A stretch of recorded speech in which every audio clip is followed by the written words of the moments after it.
Good morning, everyone. My name is Rhonda Gilbraith, and I want to welcome you to Primetime in the Library, where we come together as a community and share what we're learning and experiencing in this place and in the wider world. It's a collaborative project between the Friends of the Bethel Library, the Faculty Development, and other offices on campus. We record most of our programs, and you can find them later in the digital library. Join us on Tuesday, May 7th, when healthcare endorsement students Faith Thrun, Abesan Fessa, Lucas Johnson, and Esther Adenayi will share their culminating projects on the future of healthcare. So we're gathered here in April, National Poetry Month, just 2 days past the birthday of William Shakespeare, arguably the greatest poet that has ever lived, to celebrate poetry. Poetry may be described in many ways, but one way, surely, is to say that it demonstrates mastery of the art of attention. Beloved poet Mary Oliver writes in her poem, The Summer Day, "I don't know exactly what a prayer is. I do know how to pay attention." In Yes, No, she says, to pay attention, this is our endless and proper work.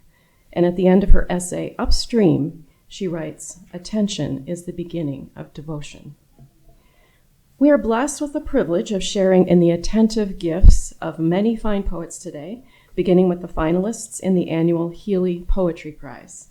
The Jerry Healy Poetry Prize was established by his family to honor the beloved memory of an English professor who left a deep and lasting impression on Bethel and who was, to the end of his long life, a great lover of poetry.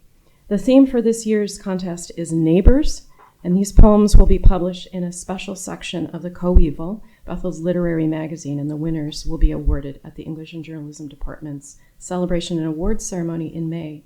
Our first Healy finalist reader will be Molly McFadden.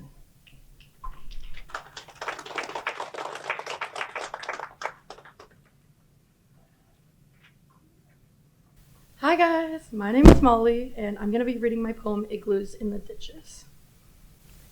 In the ditches of my childhood home, snow would drift higher than our heads. We'd lace up hand-me-down boots and throw on Carhartt insulated onesies, becoming marshmallows of the brown gear. My dad would toss my brother and I in the drifts and let us sink before digging us out again, leaving child-sized holes in the snow. With a 5-gallon bucket, we'd crawl under the pine trees, shimmering silver with snow, and begin to scoop the white powder, packing the perfect-sized building blocks. We would stack them, one on top of the other, in a circular pattern, each closer inward, until it rounded into a dome. And we'd all sit in it all afternoon, shivering in the dark ice block, no longer able to admire the trees, but no longer impacted by the wind blowing by. And the dog named Sunny would run into our little structure after us and jump around inside.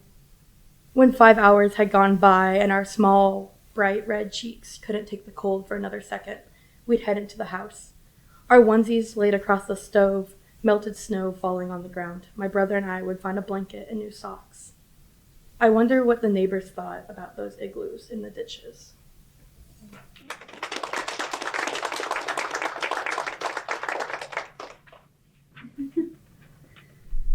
I'm Maya Phillips, and I'll be reading my poem Distant.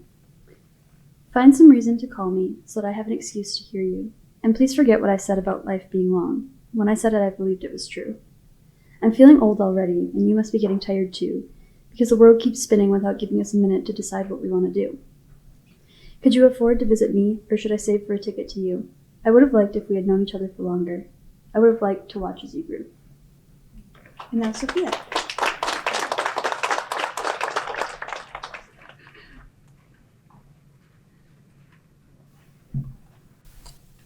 I'm Sophia, and I'll be reading my poem, Pines Next Door. What does it mean to be human? Tracing the bark of the matriarch, growth cracking faster than can be mended.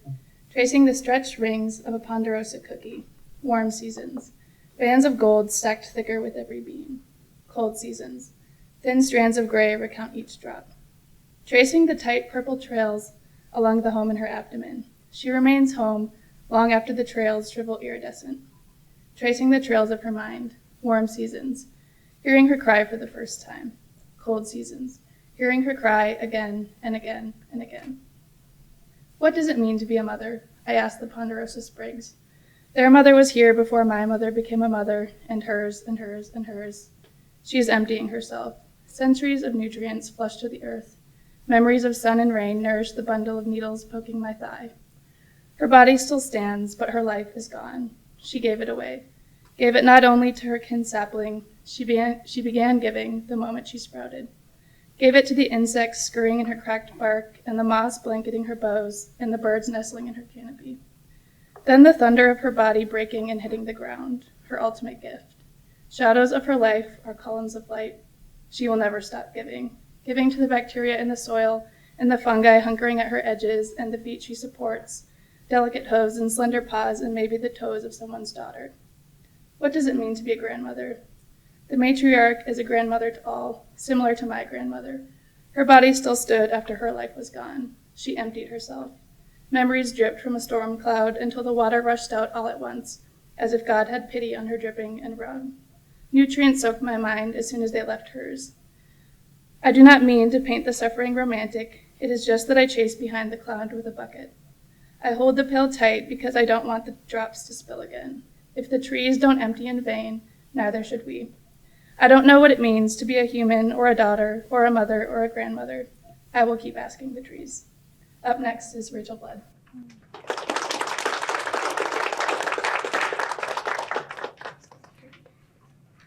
Hi, I'm Rachel, and this is my poem. It's called Context Clues. A girl once looked up at the sky and said, "A heart is a home, and mine has no neighbors." Call it Walden, a haven in the wood, isolated heaven, or solitary hell, but the moon took her chin between its fingers and said, "Girl," even Thoreau left his address scrawled in ink on a page. Maybe every word in your story is a soul. All those commas, cobblestone paths to a city center. I and we build walls and windows. Here and there make chimneys and churches. Why and then and how trace gates and steps and old dead ends. Is a sentence not a shortcut? A paragraph, a city, a book, just neighborhoods weaving street signs and highways and counties until there is a world? All our driveways are connected, didn't you know? Every letter of every alphabet in every language, every person in every home and every soul without one, string theory in the form of a scribble and a scrawl. Every good book ends, though. Someone has to have the last word. No context left to squeeze yourself between. And isn't it tragic that there will one day be a word without a neighbor? I hope I do not live to see the day when there is no word after a word after a... The moon releases its grip and shines light on the mailbox next to mine. That day is not today. Next we have Vanessa.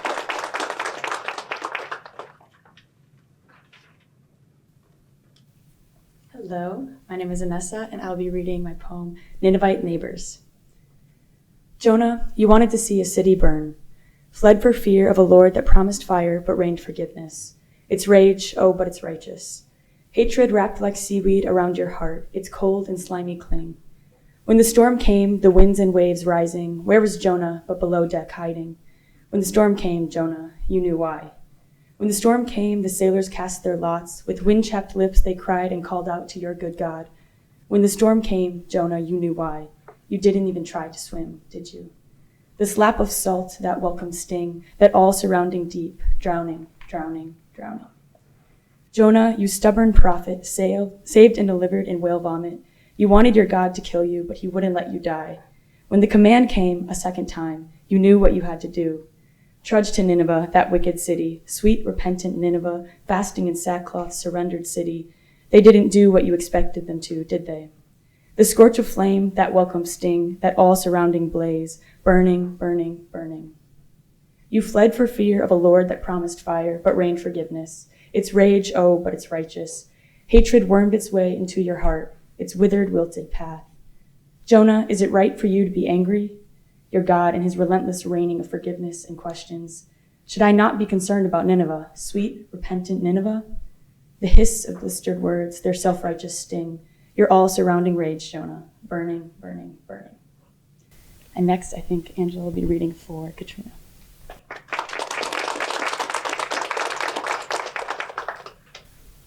Katrina Warkentin couldn't be with us today, so I have the privilege of reading her poem. And I'm Angela Shannon Preston.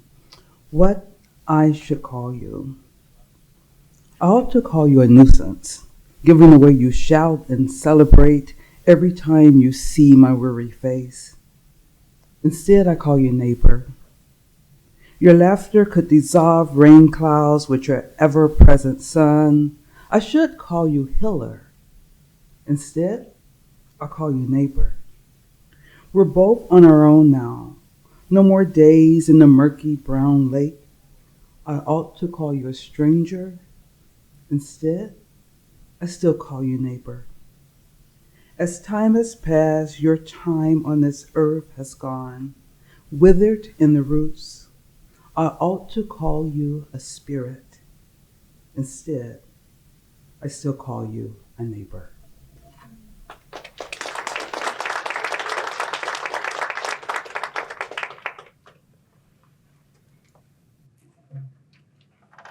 So this is a song composed by Jonathan Binker with the words by Dr. Angela Shannon Preston.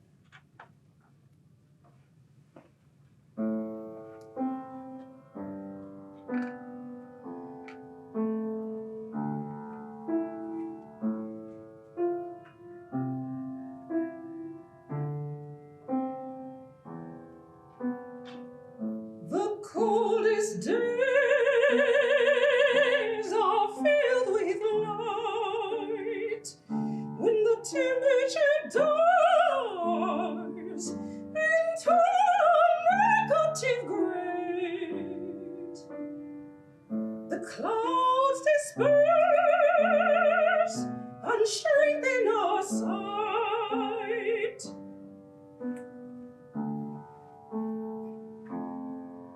When sudden storms knocks us in with fright,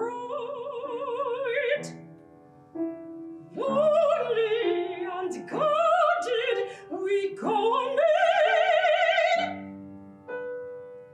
yet the coldest days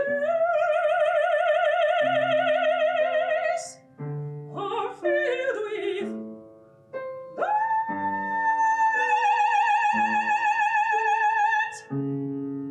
During times of despair, when nothing seems right, overwhelmed with grief and blindly afraid, the clouds will disperse and shrink in our sight. When nothing is visible through the depths of the night, and all seems lost, the journey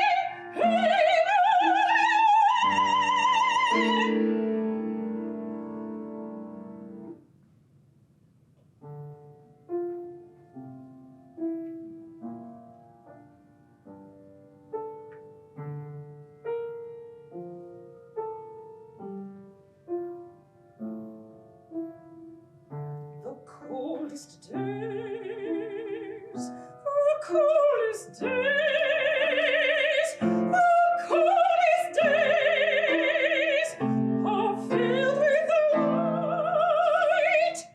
Set your vision on a greater height. Through valleys of doubt, be not dismayed. The clouds will disperse and shrink in our sight.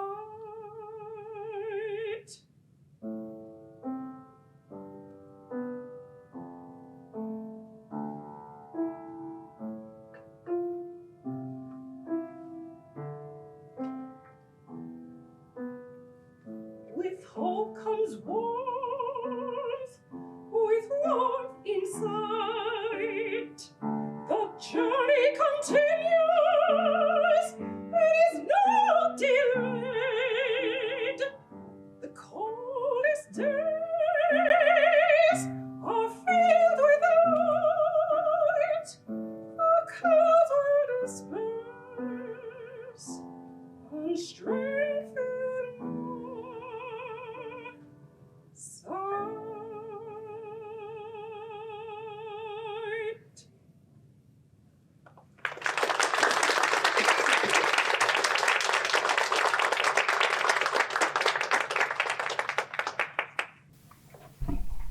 Hi everyone, my name is Talia, and I'm going to be reading a poem called Aunt Jean, written by me.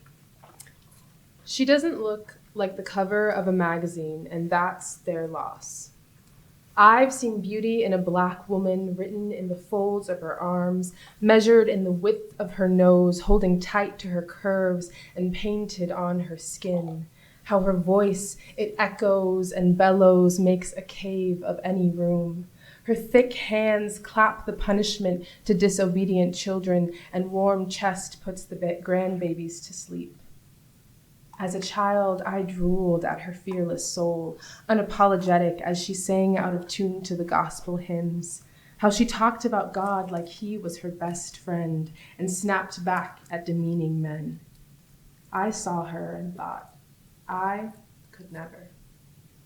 When she sees me, she smiles. She says she's proud of me, wants to teach me how to make greens and dressings so the hours turn to stories in my journal. Aunt Jean isn't on the covers of magazines, and that's their loss. Juan Hernandez is next.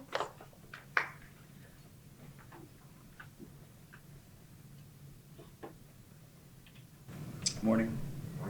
I'm going to read a couple of poems from Jorge Luis Borges, one of my favorite poets. I'll read it in Spanish and then an English translation. The first one is called Al Hijo, which is to the son. No soy yo quien te engendra, son los muertos. Son mi padre, su padre y sus mayores. Son los que en un largo dédalo de amores trazaron desde Adán y los desiertos, de Caín y de Abel, en una aurora tan antigua que ya es mitología, y llegan sangre y médula a este día del porvenir en que te engendro ahora. Siento su multitud, somos nosotros, y entre nosotros tú y los venideros hijos que has de engendrar, los postrimeros, y los rojos del Adán, soy esos otros también. La eternidad está en las cosas del tiempo que son formas presurosas. To the Son. It was not I who begot you, it was the dead, my father and his father and their forebears, all those who through a labyrinth of loves descend from Adam and the desert wastes of Cain and Abel. In a dawn so ancient it has become mythology by now, to arrive blood and marrow at this day, in the future in which I now beget you. I feel their multitudes, they are who we are. And you among us, you and the sons to come that you will beget. The latest in the line and in red Adam's line. I too am those others. Eternity is present in the things of time and its impatient longings.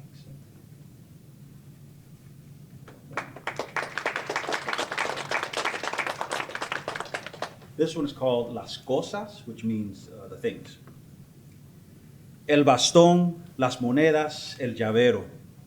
La dócil cerradura, las tardías notas que no leerán los pocos días que me quedan. Los naipes y el tablero, un libro y en sus páginas la ajada violeta. Monumento de una tarde sin duda inolvidable y ya olvidada. El rojo espejo occidental en que arde una ilusoria aurora. Cuántas cosas, limas, umbrales, atlas, copas, clavos, nos sirven como tácitos esclavos, ciegas y extrañamente sigilosas, durarán más allá de nuestros olvidos, no sabrán nunca que nos hemos ido. Things. My cane, my pocket change, this ring of keys, the obedient lock, the belated notes. The few days left to me will not find me to read the deck of cards, the chessboard, a book, and crushed in its pages the withered violet, monument to an evening undoubtedly unforgettable, now forgotten. The mirror in the west where a red sunrise blazes its illusion. How many things, files, door sills, atlases, wine glasses, nails, serve us like slaves who never say a word, blind and so mysteriously reserved. They will endure beyond our vanishing, and they will never know that we were here. Thank you.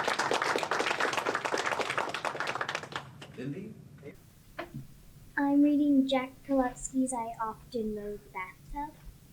I often mow the bathtub and I bathe upon the grass. I often fish for horses and I saddle up a bass. Sometimes I hammer my guitar, sometimes I strum a nail. Sometimes I sort my breakfast while I eat the morning mail. Before I climb on water, I may swim a flight of stairs. Before I nibble basketballs, I dribble plums and pears. Although I shovel bowling balls, I also juggle dirt. And when I wear a pizza, I may also wear a shirt. I like to shine potatoes and I like to mash my shoes. Before I read my bicycle, I like to ride the news. I tried to ring a tiger and I tried to tame a bell. My days are always interesting, as surely you can tell.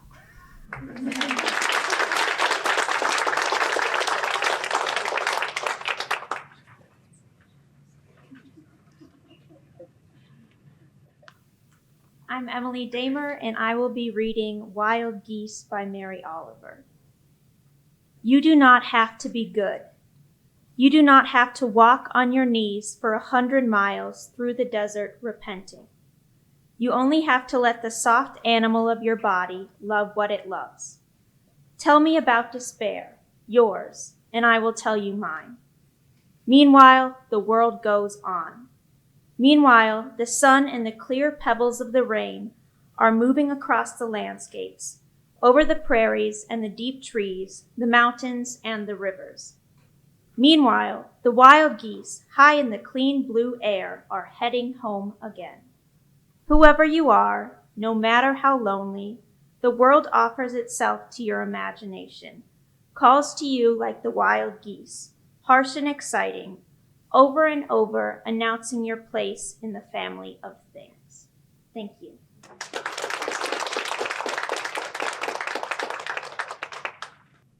Hello everyone, good morning, and it is my privilege and honor to be here to just to read some two selected poems. And I first of all would like to let you guys know that I was totally mesmerized with the song that Merrin sang, because we celebrated recently the World Voice Day on April 16th, and this is the Voice Month. So preserve your voice box. So based on that, I just would like to say that about 18 million people in this country suffer from voice disorders. Sometimes it lasts for a week, and sometimes it goes all the way to 12 months. But today I'm going to share a poem with you that one of my patients, very dear patients, wrote in a spastic dysphonia support group. And some of you might think, what is spasmodic dysphonia? It's like when your larynx doesn't get the actual commands from your nervous system to work accordingly, to produce that voice you want to have, or to produce the song that you want to sing.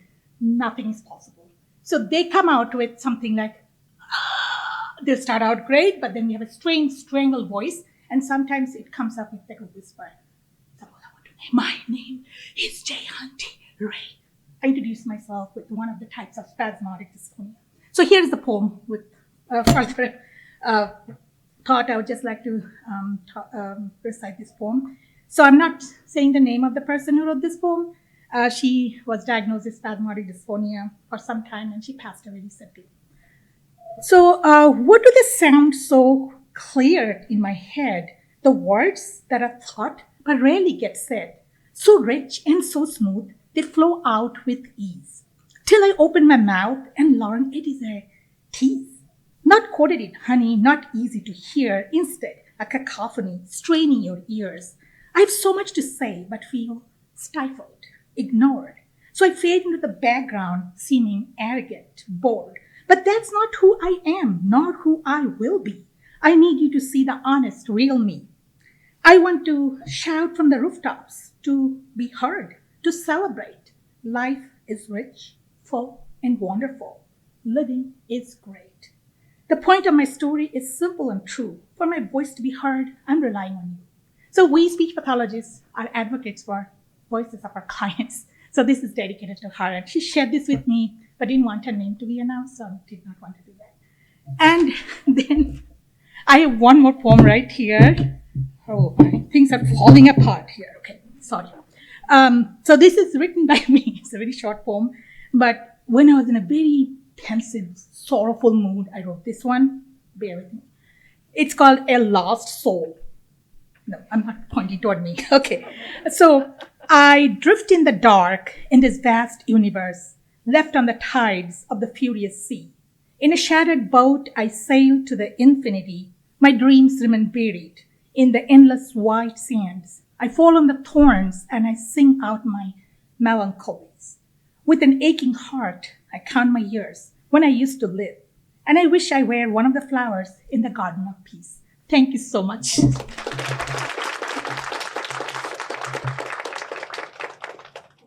On the next person, Serena.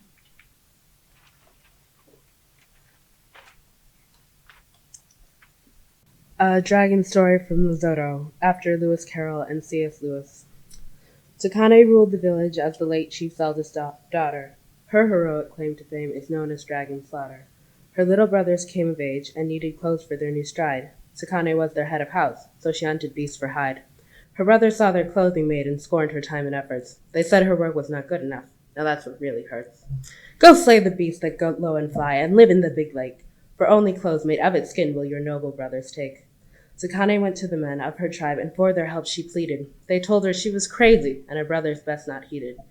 I care much for my brothers, she said, and I uphold my family's name. If those two lack anything, I will not be to blame. Prince Marcello heard of her request way in the capital city. He decided he should help a woman who was bold to be so gritty. Why should a prince help in this errand? The king couldn't understand. But Takane's quest had touched the prince's honor as a man. The brave young woman met him as she was to start her journey. Marcello, when he saw her, he politely took a knee. Marcello pledged his services, and gladly she accepted. She promised him a dragon skin for all the aid he hefted. The pair set out determined as at the river Takane tried to sing.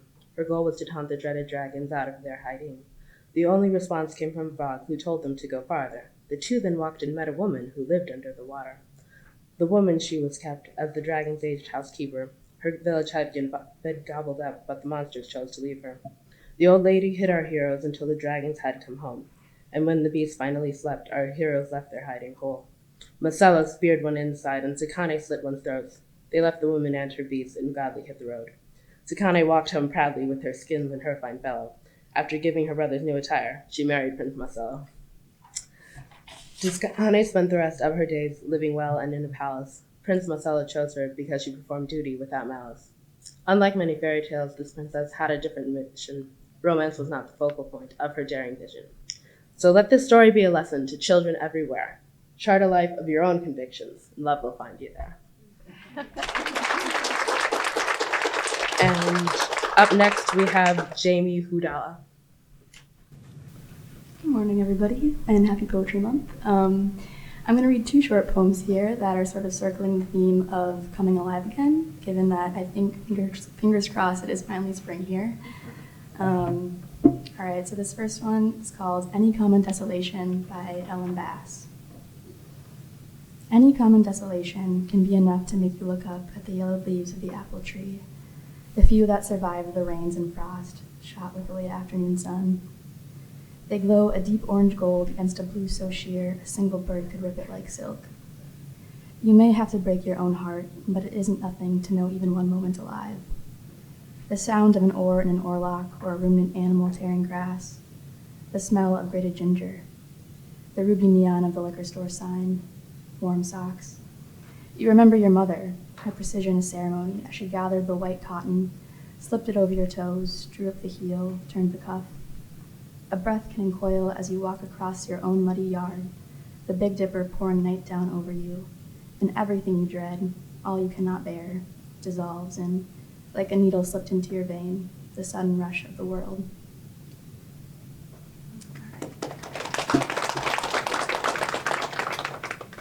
So the second one is by Ada Limon, and it is called Instructions on Not Giving Up.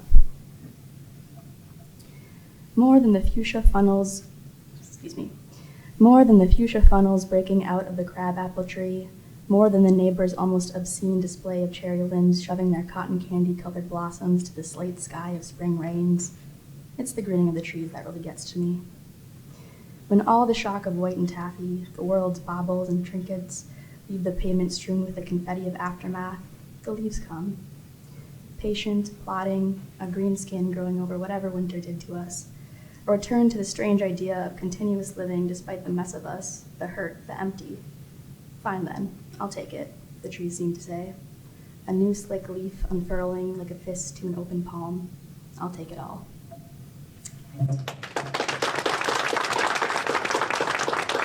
Next up, we have Barrett Fisher.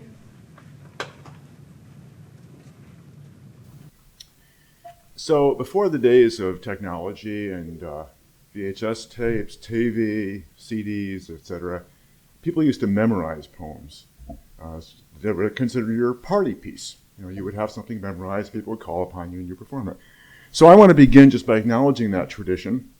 I've memorized a poem by one of my favorite poets, Billy Collins. Now, it is admittedly a short poem, so you may not be impressed, and yet I memorized it. It's called The Sociologist. That's how it goes. The Sociologist.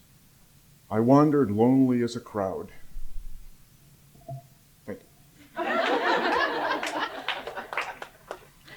Now, in addition to loving poetry, I love birds. I consider myself something of a birder. I'm not a great birder, but I work at it. So, and there's also a long tradition of poems about birds. To a skylark, Ode to a Nightingale, the Darkling Thrush, et cetera, et cetera. Lots of poems about birds. But also those poems sometimes have the capability to comment on human society as well. So this is a poem by a poet named Shawn Hill. I receive a poem a day from the Academy of American Poets. It's a free service. I recommend it. It's where I come across a lot of great poems. That's where I found this poem, which is called The White-Headed Woodpecker by Shawn Hill. Quiet, given to prying more than pecking, an odd member of the family, lives only in the high pine forests of western mountains like the Cascades, where I spent an afternoon almost a decade ago in Roslyn, Washington, looking for what I could find of black people who'd migrated from the South almost a century and a quarter prior. The white-headed woodpecker doesn't migrate, and so is found in its home range year-round when it can be found. Roslyn, founded as a coal mining town, drew miners from all over Europe, as far away as Croatia, across the ocean with opportunities. With their hammering and drilling to extract a living, woodpeckers could be considered arboreal miners. A habitat, a home range, is where one can feed and house oneself, meet the requirements of life, and propagate. In 1888, those miners from many lands, all in Roslyn, came together to go on strike against the mine management. And so, from southern states, a few hundred black miners were recruited with the promise of opportunities in Roslyn, many with their families in tow, to break the strike. They faced resentment and armed resistance, left in the dark until their arrival, unwitting scabs, that healing that happens after lacerations or abrasions. Things settled down as they do sometimes, and eventually blacks and whites entered a union as equals.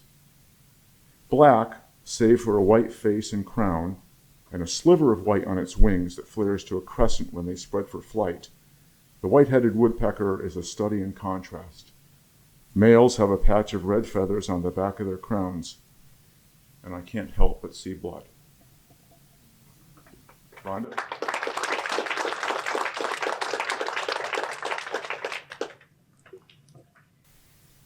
I'm going to end our time together by reading a couple poems that I found in this lovely little volume entitled How to Love the World, Poems of Gratitude and Hope. So this first poem is called Promise, and it's by Barbara Crooker. This day is an open road stretching out before you. Roll down the windows. Step into your life as if it were a fast car. Even in industrial parks, trees are covered with white blossoms, festive as brides, and the air is soft as a well-washed shirt on your arm. The grass has turned implausibly green. Tomorrow, the world will begin again. Another fresh start. The blue sky stretches, shakes out its tent of light.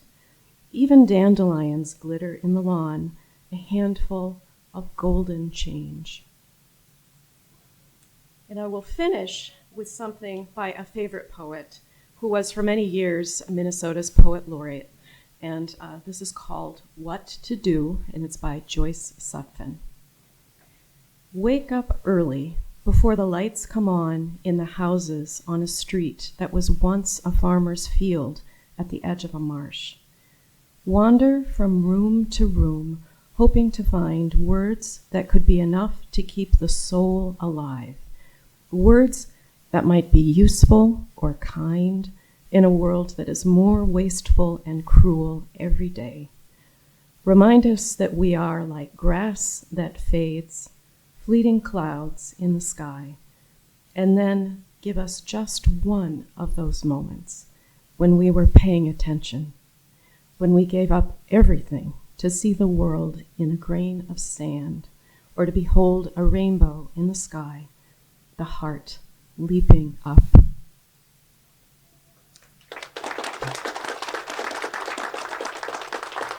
Thank you so much for joining us today, and I want to thank you all, you generous presenters, and I want to thank you all for your kind attention.